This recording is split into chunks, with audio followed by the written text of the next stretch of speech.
हम मुसलमान किसी के आगे झुकेंगे नहीं, सिर्फ हमारा सर झुकेगा तो सिर्फ अल्लाह के सामने। मुसलमानों जागो, मुत्तहिद हो जाओ, इत्तेहाद दिखाने का वक्त आ चुका है। देवेगौड़ा खत्म, कुमारस्वामी खत्म। लोगों ने इस बार एटलीस्ट थोड़ा बहुत चाहा था आपको, अब इसके बाद वो भी नहीं चाहिए। हमारी चीज को तुम संभालने वाले कौन हो भाई? क्या मंदिरों में ये देंगे मुसलमानों को जगह? मंदिरों में तो मुसलमानों के दुकान नहीं लगने दे रहे। हाँ, जहां पर मंदिरों के फेस्टिवल्स होते थे वहां पे मुसलमानों को रोका गया, मुसलमान ताजिरों को काम करने से रोका गया, वहां पे उनको तिजारत करने से रोका गया। और हमारी जगह में तुमको जगह चाहिए। और वो कहता है सूर्या एमपी साउथ का कि अब हिंदुओं को 2 इंच की जरूरत नहीं है। तेरी हैसियत नहीं है 2 इंच की भी, तू 2 इंच का आदमी है। कानून लेके आ जाना, मुसलमानों के जुल्म पर जुल्म करना। हाँ, अगर इतनी हैसियत है तो बनाओ मुसलमानों के लिए यूनिवर्सिटीज, बनाओ मुसलमानों के लिए। हाँ, यहां पे हॉस्पिटल्स खुलती है मुसलमानों के इलाकों पे, नाम तक नहीं लिया जाता। यूपी के अंदर हर मुसलमान इलाके का नाम बदला के जा रहा है। तो ये क्या दर्शाता है? ये ही दर्शाता है कि इन लोगों का मकसद वक्फ के अंदर आने का कि मुसलमानों का हुकूक, मुसलमानों की जायदाद हड़पी जाए, मुसलमानों के मसाजिद के ऊपर अटैक करना चाहते हैं। क्यों आपको नहीं मालूम है कितने मसाजिद के ऊपर ऑलरेडी केसेस डाल के बैठे हुए? अभी आसानी से ले लेंगे। खियादत खुद बनाओ। हाँ, जब हमारी खियादत होती, हमारी खुद जमात हमारी होती, ना हम किसी के सहारे चलते, ना हमें कांग्रेस की जरूरत पड़ती, ना हमें टीएमसी की जरूरत पड़ती, ना हमें जेडीएस की जरूरत पड़ती, ना हमें जेडीयू की जरूरत पड़ती, ना हमें टीडीपी की जरूरत पड़ती। अगर हमारे होकर 25-50 एमपी हमारे होते, क्या उठाते रहना भाई, उंगलियां ही उठाते रहना। अब क्या तलवार लेके खड़े हो जाए, काटना शुरू कर दे? कि मुंबई के एक बहुत बड़े बिजनेसमैन ने आज किसकी जमीन के ऊपर अपना घर बनाया है? यतीमों की जमीन के ऊपर। हाँ, उस जमीन को बचाने के लिए, अपने आकाओं को बचाने के लिए बीजेपी ने ये बिल है। क्यों पहले नहीं लेके आ सकती थी? मेजोरिटी में थी पहले, 14 से लेकर अब तक ये मेजोरिटी में थे ना। अब तो सारे में चल रही है, अब क्यों नहीं लेके आए? पार्लियामेंट में बिल फाड़ते हैं, फिर पीछे जाकर उन्हीं लोगों के साथ हंसी मजाक करते हैं। भाई ये ऐसा हो गया कि आप पार्लियामेंट में हुकूक की बात तो कर लो, आप जाके आप वहां पे हंस के बात करें ना, आप दावत खाना जाके उनकी। वो चाहे एनआरसी हो, वो चाहे ट्रिपल तलाक हो, वो चाहे गौकशी हो, मॉब लिंचिंग हो, किसानों के ऊपर अत्याचार हो, दलितों के ऊपर अत्याचार हो, इन सारे बुनियादी चीजों के ऊपर सिर्फ और सिर्फ आवाज उठने वाली किसकी? सिर्फ और सिर्फ बैरिस्टर असदुद्दीन ओवैसी साहब। जिस बात का डर था वक्फ के कानून को लेकर, बिल पास हुई है, कानून बनने जा रहा है देश में, तो इस पर आपका क्या रिएक्शन है? अस्सलाम वालेकुम रहमतुल्लाहि व बरकातुहू। जैसे कि सबको पता ही था कि ये जो हुकूमत है, ये तानाशाही हुकूमत बीजेपी की, इनका क्लियर एजेंडा था कि मुसलमानों के हुकूक को किस तरह से तोड़ा जाए। और ये बिल नंबरों के ऊपर पास हुई है, और नंबर किसके पास है ये मुल्क जानता है। वो किसी शायर ने तो खूब कहा है ना, इस घर को आग लगी इस घर के चिराग से। तो उसी तरह आज हम मुसलमानों ने जिन जिनको सेक्युलर समझकर वोट दिया, वो जेडीयू, वो टीडीपी, वो नीतीश कुमार, वो चंद्रबाबू नायडू, वो पासवान, ये गद्दार जिस तरह से गद्दारी करके दिखाए, आज उसका भुगतान मुसलमानों को करना पड़ रहा है। और ये सिर्फ मुसलमानों की हार नहीं है। हम तो हारेंगे नहीं, हम डरेंगे नहीं। कोई तड़ीपार आज पार्लियामेंट में बैठकर हमें डराने की कोशिश कर रहा है। भाई तड़ीपार था तू। हाँ, तो आज इस जमहूरियत के वजह से, इस जमहूरियत की ताकत के वजह से वोट मिले। हाँ, तो उस बुनियाद पे एक चाय वाला और एक तड़ीपार, ये दोनों आज मुल्क के बड़े ओहदों में बैठ गए। आज वो मौका मिला तुम लोगों को कि लोगों के लिए, मुल्क की भलाई के लिए, देशवासियों के लिए कुछ करने का, तो आप एक तबके के ऊपर जुल्म करने लग गए। आज सिर्फ आपके पॉलिसी मुसलमानों पे शुरू, मुसलमानों पे खत्म। एनआरसी, मुसलमानों के ऊपर अटैक। हाँ, ट्रिपल तलाक, मुसलमानों के ऊपर सीधा अटैक। हाँ, आज गौकशी का बिल लाते हैं, मुसलमानों के ऊपर हाँ, मॉब लिंचिंग होती है, सीधा अटैक। आज वक्फ की बिल लेके आए, सीधा अटैक। आज ये दर्शा रहा है हमें कि मुल्क के अंदर किस तरह से सियासत हो रही है। ये मुल्क जमहूरी मुल्क था, यहां पे डिक्टेटरशिप आ गई है, तानाशाही आ गई है। आज एक शख्स बैठकर 2 लोग मिलकर मुल्क चला रहे हैं। क्यों चला रहे हैं? किसके लिए बनाया है कानून? क्या जरूरत थी इस कानून को? जब आज तुम्हारी मेजोरिटी की हुकूमत नहीं है, आज सहारों पे चलने वाली हुकूमत, चंद गद्दारों को लेकर ये आज हुकूमत चल रही है, ये सरकार चल रही है, ये टीडीपी, हाँ, ये नीतीश कुमार की जेडीयू, पासवान, ये सब आज ये गद्दार निकले मुसलमानों के वोटों से आए थे ना। ये चंद्रबाबू नायडू जो अपना ससुर का नहीं हुआ, हाँ, वो मुसलमानों का क्या होगा? इसने मुसलमानों से वादा किया था कि जो नॉन मुस्लिम का जो ये लगा, वो नॉन मुस्लिम को इन्वॉल्वमेंट करने का जो ये था, उसको मैं हटाऊंगा बोल के एक रात पहले तक वादा किया है मुसलमानों से। लेकिन वहां पर जाके अपने आका उनके सामने झुक गया। इसको इसकी सजा मिलेगी। ये खुद बीजेपी इनको खत्म करेगी। जेडीएस जैसे खत्म हुई यहां पे कर्नाटक में, जेडीयू वहां पे खत्म होगी। देवेगौड़ा खत्म, कुमारस्वामी खत्म। लोगों ने इस बार एटलीस्ट थोड़ा बहुत चाहा था आपको, अब इसके बाद वो भी नहीं चाहेंगे। ये सिर्फ मुसलमानों की बात नहीं है, कल ईसाइयों के ऊपर उठेगी, फिर सिखों के ऊपर उठेगी। मुसलमानों जागो, मुत्तहिद हो जाओ। इत्तेहाद दिखाने का वक्त आ चुका है। हम बार बार हमारे ऊपर हमले हो रहे हैं। मैं तमाम मुल्क के शहरियों से यह अपील करता हूं कि हमारी इस लड़ाई में चाहे ये बिल पास हो, हम डरेंगे नहीं इंशाअल्लाह। जिस तरह से पार्लियामेंट में अपोजिशन लीडर को आवाज उठाना चाहिए था, उस दिन अपोजिशन लीडर राहुल गांधी जो है गैर हाजिर रहे। प्रियंका गांधी ने इस बात पर कुछ नहीं कहा, जबकि वो मुसलमानों के हमदर्द बताते हैं। पार्टी अपने आप को सेक्युलर और मुसलमानों की हमदर्द बताती है। तो आप क्या कहना चाहेंगे इस पर? साहब देखिए साहब,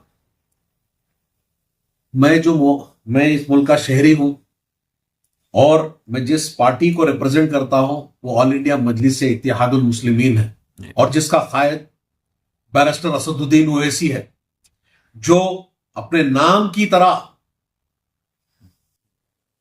पार्लियामेंट में खड़े होकर हर वो मुद्दों में बात करता है जो इस हुकूमत ने लोगों के ऊपर जुल्म के तौर पर पेश किया। वो चाहे एनआरसी हो, वो चाहे ट्रिपल तलाक हो, वो चाहे गौकशी हो, मॉब लिंचिंग हो, किसानों के ऊपर अत्याचार हो, दलितों के ऊपर अत्याचार हो, इन सारे बुनियादी चीजों के ऊपर सिर्फ और सिर्फ आवाज उठने वाली किसकी? सिर्फ और सिर्फ बैरिस्टर असदुद्दीन ओवैसी साहब। सिवा उनके आपने कभी किसी को देखा है बात करते हुए? ये सवाल तो आप उनसे करिए जो अपने आप को सेक्युलर बताते हो। आप उनसे सवाल करें ना, आपको कितने लोगों का रिएक्शन आया अभी तक? उनसे पूछिए कि इस मुद्दे पे उनका क्या स्टेप है। क्या हमारे रियासत के वक्फ मिनिस्टर ने कुछ अभी तक स्टेटमेंट दिया कि आने वाले दिनों में कैसे इसके ऊपर किसी ने केस किया? सिर्फ और सिर्फ बैरिस्टर असदुद्दीन ओवैसी साहब थे। सुप्रीम कोर्ट में भी इस कानून के खिलाफ हमने केस रजिस्टर कर दिया। क्या उम्मीद से सुप्रीम कोर्ट गए हैं सर, जबकि मुसलमानों के खिलाफ भी इस तरह के फैसले हुए हैं सुप्रीम कोर्ट में? देखिए साहब, जमहूरियत है, जमहूरियत मुल्क है। हमें कानून के दायरे में रहकर काम करना है, कानून और संविधान के दायरे में रहकर काम करना है। संविधान हमें कोई भी बिल को रिजेक्ट करने की आजादी देता है। हम रिजेक्ट कर रहे हैं, हम दिखा रहे हैं कि हम इसको कंप्लीटली रिजेक्ट कर रहे हैं। हम कानून के दायरे में रहते हुए, अगर आज मुल्क की सबसे बड़ी कोई इदारा है तो सुप्रीम कोर्ट है, तो सुप्रीम कोर्ट के पास जाना हमारा बनता है। हम कानूनी तौर पर एहतजाज करेंगे। हम जो भी कानूनी और संविधान के दायरे में जो भी चीज कर सकते हैं इस बिल को मुखालिफत करने की, हम पूरी कोशिश करेंगे। अगर एहतजाज से बिल रुकनी थी तो पहले ही रुक जाती। पहले भी बहुत सारे एहतजाज हुए मुसलमानों की जानिब से। देखिए साहब, कोशिश करना हमारा काम है साहब। देखिए साहब, जब तक कोशिश नहीं करेंगे तब तक आवाज नहीं उठेंगे। ये हमने एहतजाज जो किया है, हमने पहले एनआरसी को जिस तरह से एहतजाज किया था उस तरह से हमने कहां किया वक्फ के लिए।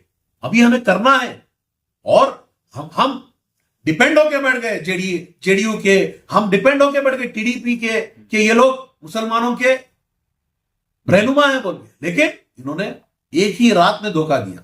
ये गद्दार हैं मुसलमानों को। और मैं दूसरे भी आंध्र प्रदेश और बिहार के इन तमाम इन दोनों रियासत के सारे लोगों से मैं अपील करता हूं कि इन लोगों को जब इलेक्शन आएंगे ना तो इनको दिखाइए कि वोट का पावर क्या होता है। आज उनके खुद के एमपी एमएलए नाराज हैं। क्यों नहीं मालूम आपको अभी जेडीयू के कितने लीडरों ने रिजाइन किया? ये तमाम चीजें दर्शाती है कि किस तरह का आज माहौल चल रहा है। ये बीजेपी के जो हुकूमत है इनका कोर मकसद ही सिर्फ हिंदुत्व है। हिंदू और हिंदुत्व दो अलग चीज है, ये सबको मालूम है। ये सारे हिंदू इस बिल के सपोर्ट में है क्या? नहीं है। ये सिर्फ और सिर्फ ये संघी लोग हैं जो जिनका मकसद सिर्फ और सिर्फ मुल्क को बर्बाद करना है। क्यों इस टाइम पे जहां पर यूएस ने 26% का टैरिफ लगाया उसके ऊपर कोई बात नहीं कर रहा है, उसके ऊपर किसी ने आवाज उठाई? हाँ, क्यों ये जो किरण जीजू है जहां अरुणाचल से आते हैं वहां पे कितने कितने किलोमीटर का चाइना ने हमारी जमीन को हड़प ली, क्या उसके ऊपर कोई बात कर रहा है? जीजू पहले तो मुसलमानों का हुकूक, मुसलमानों का सपोर्ट, सबका साथ सबका विकास, घंटे का साथ। आपकी औकात नहीं है। हमारी चीज हमें दी गया, हमें मालूम है हमारी चीज को तुम संभालने वाले कौन हो भाई? क्या मंदिरों में ये देंगे मुसलमानों को जगह? मंदिरों में तो मुसलमानों के दुकान नहीं लगने दे रहे। हाँ, जहां पर मंदिरों के फेस्टिवल्स होते थे वहां पे मुसलमानों को रोका गया, मुसलमान ताजिरों को काम करने से रोका गया, वहां पे उनको तिजारत करने से रोका गया। और हमारी जगह में तुमको जगह चाहिए। और वो कहता है सूर्या एमपी साउथ का कि अब हिंदुओं को 2 इंच की जरूरत नहीं है। तेरी हैसियत नहीं है 2 इंच की भी, तू 2 इंच का आदमी है। यह कहने के लिए तो तू आ क्यों रहा है वक्फ बोर्ड के अंदर? क्यों चाहिए तुमको वक्फ बोर्ड के अंदर? तुम्हारी क्या है हैसियत? वक्फ मुसलमानों का, अल्लाह का, मुसलमानों का दिया हुआ अल्लाह के लिए तोहफा है, मुसलमानों के लिए दिया तोहफा है अल्लाह की तरफ से। बिल ये कहकर पास की जा रही है कि आम और गरीब मुसलमानों को इस कानून से फायदा होगा। कैसे फायदा होगा बताइए ना, उसकी क्लैरिटी दीजिए। अब तक क्या क्लैरिटी दी आपने? अगर फायदा होता तो माइनॉरिटी का फंड बढ़ाओ, ट्रिपल तलाक किया, कितनी औरतें जो ट्रिपल तलाक के कानून से तलाक लेकर बैठी हैं उनके लिए तुमने ये क्या बेनिफिट्स क्या दिया? कुछ सब्सिडी दी? कुछ माली एतबार से आप लोगों ने उनको सहारा दिया, कानूनी एतबार से सहारा दिया। कानून लेके आ जाना, मुसलमानों के जुल्म पर जुल्म करना। अगर इतनी हैसियत है तो बनाओ मुसलमानों के लिए यूनिवर्सिटीज, बनाओ मुसलमानों के लिए। यहां पे हॉस्पिटल्स खुलती है मुसलमानों के इलाके पे, नाम तक नहीं दिया जाता। यूपी के अंदर हर मुसलमान इलाके का नाम बदला के जा रहा है। तो ये क्या दर्शाता है? ये एक ही दर्शाता है कि इन लोगों का मकसद वक्फ के अंदर आने का कि मुसलमानों का हुकूक, मुसलमानों की जायदाद हड़पी जाए, मुसलमानों के मसाजिद के ऊपर अटैक करना चाहते हैं। क्यों आपको नहीं मालूम है कितने मसाजिद के ऊपर ऑलरेडी केसेस डाल के बैठे हुए हैं? अभी आसानी से ले लेंगे। खानखाओं के ऊपर, दरगाहों के ऊपर ये लोग डाल के नहीं बैठे। तो इनका मकसद है सिर्फ और सिर्फ मुसलमानों को इस मुल्क में कमजोर करना। मुसलमान कमजोर नहीं होगा साहब। मुसलमान ये चीज कोई मुसलमान के लिए नई चीज नहीं है। मुसलमान लड़ेगा इंशाल्लाह। जो इस संविधान ने हमें दिया है, आर्टिकल जो संविधान के आर्टिकल्स हमें जो हुकूक देती है, हम उसके बिना पर लड़ेंगे इंशाल्लाह। क्या लोगों ने संविधान के अगेंस्ट काम किया है? ये आके अनकॉन्स्टिट्यूशनल था हर तरह से। 25, 26, 14 कितने आर्टिकल तोड़े इस बिल के लिए, और बता रहे भाई ये मेरी जमीन है, चलो मुझे अभी धर्मस्थला के इसमें मेरे को चाहिए, मेरी हिस्सेदारी करो धर्मस्थला की कमेटी के अंदर, जो बड़ी कमेटी है कर्नाटक की। कर्नाटक का इस्कॉन और धर्मस्थला में हमें जगह देंगे जहां मुसलमानों को दुकान डालने की इजाजत नहीं है। दीजिए तिरुपति में, दीजिए ना तिरुपति में। अभी तिरुपति की कमेटी में मुसलमानों को भी होना चाहिए, 2 मुसलमान हर वो इसमें जो है देंगे। वहां पे तो क्लियर से लिखा हुआ है, क्लियर से लिखा हुआ है। ये साईं बाबा की केस में देंगे आप ट्रस्ट में, वहां पे क्लियर लिखा हुआ है साईं बाबा की कमेटी के अंदर जो भी मेंबर बनेगा, जो भी काम करेगा, उसको साईं बाबा का डिवोटी होना जरूरी है। हम मुसलमान किसी के आगे झुकेंगे नहीं, सिर्फ हमारा सर झुकेगा तो सिर्फ अल्लाह के सामने। क्यों मुसलमान इस तरह कमजोर हो रहे हैं, क्यों बार बार मुसलमानों पर जुल्म कर रहे हैं? देखिए साहब, इसमें हमारी भी गलती है, आपकी भी गलती है। हम समझाने में नाकामयाब रहे, आप समझने में नाकामयाब रहे। हमें जिस तरह बैरिस्टर असदुद्दीन ओवैसी साहब कहते हैं कि हिस्सेदारी लो, सियासत में डिपेंड ना हो, अपनी खियादत खुद बनाओ। हाँ, जब हमारी खियादत होती, हमारी खुद जमात हमारी होती, ना हम किसी के सहारे चलते, ना हमें कांग्रेस की जरूरत पड़ती, ना हमें टीएमसी की जरूरत पड़ती, ना हमें जेडीएस की जरूरत पड़ती, ना हमें जेडीयू की जरूरत पड़ती, ना हमें टीडीपी की जरूरत पड़ती। अगर हमारे होकर 25-50 एमपी हमारे होते। 2 दिन से असदुद्दीन ओवैसी साहब पर भी उंगली उठ रही है कि वो किसी प्रोग्राम में बैठकर जो है जेपीसी कमेटी भाई, के ये मेंबर उंगलियां से उठाते रहो ना भाई, उंगलियां ही उठाते रहना। अब क्या तलवार लेके खड़े हो जाएं, काटना शुरू कर दे? भाई, एक कोलीग्स है, बैठे हैं एक जगह पर, हाँ, वहां पे कांग्रेस के भी हैं, दीगर पार्टियों के लोग भी बैठे, सिर्फ असद साहब के ऊपर नजर पड़ी आपकी। हाँ, अब खाना ना खाएं। अब जिस कमेटी के जिम्मेदार हैं, जिस कमेटी के लिए गए थे, जिस काम के लिए गए थे, तो वहां तो सब शामिल थे। तो ये सारे बेकार के चीजें हैं साहब, मुद्दे के ऊपर काम करो। ये जो मुनाफिकत जो करते हैं ना ये लोग, जिनकी कैपेसिटी नहीं होती वो के ऊपर बात करना, इश्यूज के ऊपर बात करना, वो लोग ही जानबूझकर डाइवर्ट करते हैं। पार्लियामेंट में बिल फाड़ते हैं, फिर पीछे जाकर उन्हीं लोगों के साथ हंसी मजाक करते हैं। भाई ये ऐसा हो गया कि आप पार्लियामेंट में हुकूक के लिए बात तो कर लो, आप जाके आप वहां पे हंस के बात करें ना, आप दावत खा लो जाके उनकी। हाँ, वो आप तो दावतों पे जाते हो, आप तो शादियों में जाते हो। हाँ, फिर सिर्फ असद साहब हंस के बात करिए। अरे ये सब बेकार की बातें हैं भाई। वो कमेटी एक जेपीसी की जो कमेटी बड़ी थी, हम भी गए थे, हम भी जेपीसी के इसमें गए थे ना, तो हम गए थे, तो हमको भी बात करना पड़ा ना बीजेपी के लोगों को, क्योंकि हुकूक ये इख्तिदार में वो बैठे हैं ना। अब इख्तिदार उनके साथ नहीं बैठे, उनकी जो सीट पे बैठे उसके लिए बात कर रहे हैं।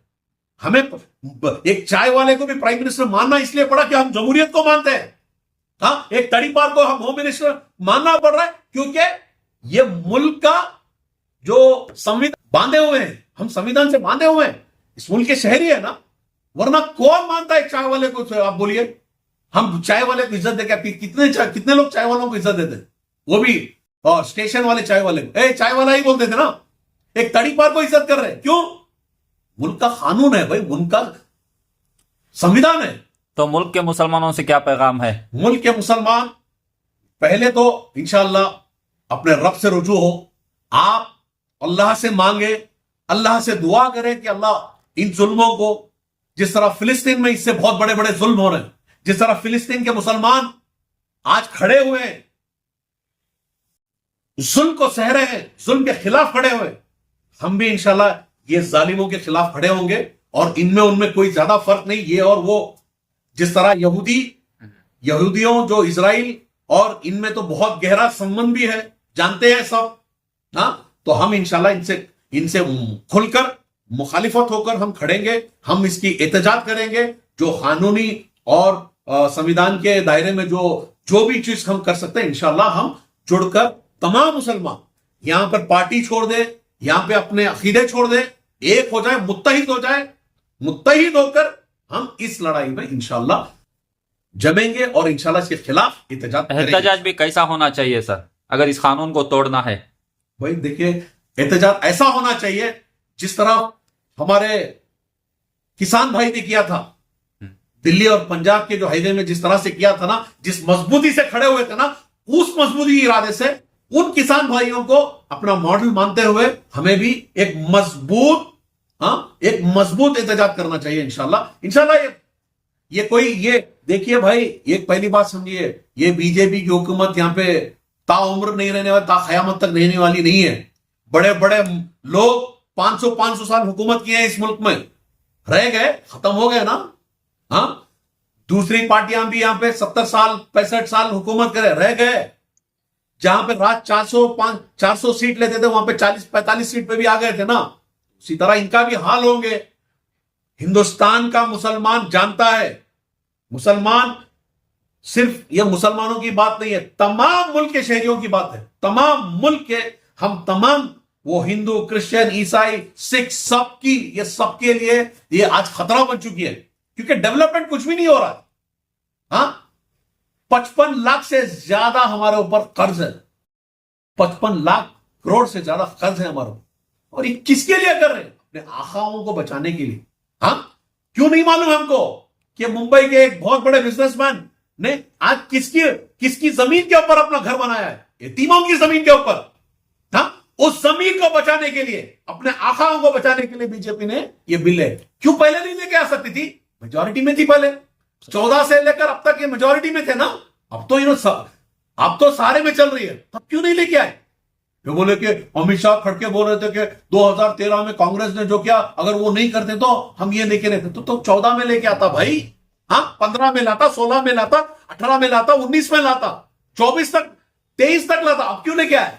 क्योंकि इनको मालूम है वो केसेस इतने आ चुके हैं कि हाथ से जाने वाले हैं, जहां पर इनके लोगों ने मुसलमानों की यतीमों की जगह, हाँ, बोहरा मुसलमानों को यह बना के दे दिया अलग से। अभी क्यों?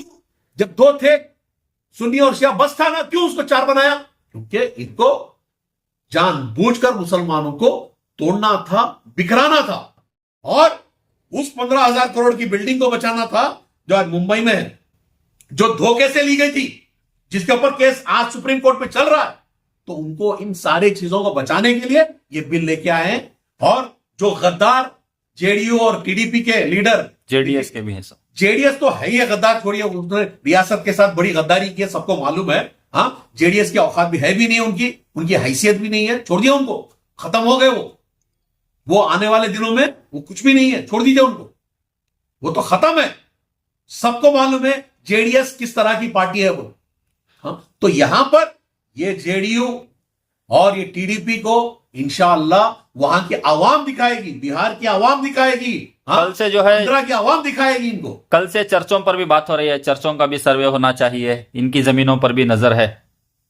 हाँ, 100% मैं बोल रहा हूं ना, ये इनका मकसद है। इनका मकसद क्या है? तमाम की लीजिए, इस मुल्क के अंदर जमहूरियत को खत्म करना चाहते हैं, हिंदुस्तान के संविधान को खत्म करने की। ये जो पार्टी है वो वहां की शाखा है जिन्होंने हमारे तिरंगे को नहीं माना था, हमारी संविधान को नहीं माना था सालों तक। हाँ, तो ये वो शाखा है। तो आप इनसे उम्मीद भी क्या कर सकते हो? क्रिश्चियन कम्युनिटी को भी होशियार रहना चाहिए अभी। 100% होना चाहिए। हमारे ईसाई भाइयों को भी होश में आना चाहिए। हमारे सिख भाई तो इंशाल्लाह वो तो अल्हम्दुलिल्लाह हमेशा खड़े रहे हैं। उनको मालूम है मुसलमान क्या इस मुल्क के डेवलपमेंट में क्या रोल किया है, इस मुल्क की आजादी के क्या रोल किया, सबको मालूम है। तो सारा माइनॉरिटीज एक होकर इंशाल्लाह सारी माइनॉरिटी एक होना चाहिए। सिर्फ माइनॉरिटी नहीं साहब, ये देखिए आप ये गलत करें, माइनॉरिटी का ये सवाल सिर्फ माइनॉरिटी का नहीं है, ये तमाम हिंदुस्तान की आवाम का है।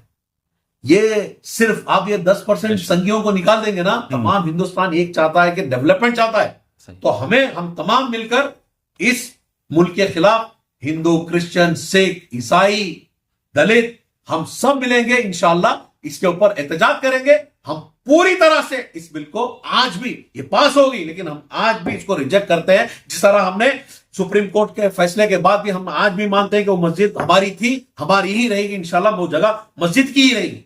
उसी तरह हम ये कानून को नहीं मानते इंशाल्लाह। शुक्रिया।